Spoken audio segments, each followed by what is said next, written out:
With rain সেটা রয়েছে আপনার 6 তারিখ থেকে। আপনার 6, 7, 8 এই 3 দিন আপনার দার্জিলিং, কালিম্পং, জলপাইগুড়ি তে আপনার থান্ডারস্টর্ম উইথ রেন, কখনো কোনো লাইটনিং অলসো, এবং ঝোড়ো হাওয়া, কখনো কোনো 30-40, কখনো আপনার 40-50-ও ইয়ে আছে এই 3 দিন। আর তো কোচবিহারও আছে, কোচবিহারেরটা আছে আপনার 6 তারিখে।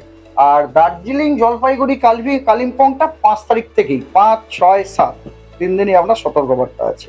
এই যে বৃষ্টির কারণটা যদি এটার কারণ হচ্ছে আপনার অ্যাকচুয়ালি কি হচ্ছে বলুন তো, দিকে এগুলো সবই হচ্ছে এই সিস্টেমগুলো আপনার ওয়েস্ট থেকে আসে আর কি, পশ্চিমী ঝঞ্ঝাই বলতে পারেন। পশ্চিমী ঝঞ্ঝায় কাল এই সময় তো হয়, তো ওটা ওগুলো যেমন এই যে যেদিনে আপনার এতে পড়লো না, কি বলে, জলপাইগুড়িকে লন্ডভন্ড করার পর ওটা কিন্তু আবার আসামে গেছিল, আসামে গিয়েও কিন্তু লন্ডভন্ড করেছে।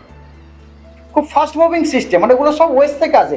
এগুলোকে তো আমরা এই সময় নর্থ ওয়েস্টার্লি বলি না, নর্থ ওয়েস্টার্স বলি আমরা এগুলোকে। কালবৈশাখীর একটা নাম হচ্ছে নর্থ ওয়েস্টার্স। এগুলো নর্থ ওয়েস্টার্স যেগুলো হয় তার একটা অন্যতম কারণ হচ্ছে ওই এলাকা, ওই যে নর্থ ওয়েস্টারগুলো অনেক সময় কি হয়েছে, পশ্চিমী ঝঞ্ঝাগুলো না, এই নর্থ ওয়েস্টারগুলো কোনো একটা পশ্চিমী ঝঞ্ঝা মনে করুন আসছে, বুঝতে পারছি, কোনো একটা পশ্চিমী ঝঞ্ঝা যখন আছে, পশ্চিমী ঝঞ্ঝার একটা ফেভারেবল লোকেশন অনেক সময় কোনো একটা জায়গা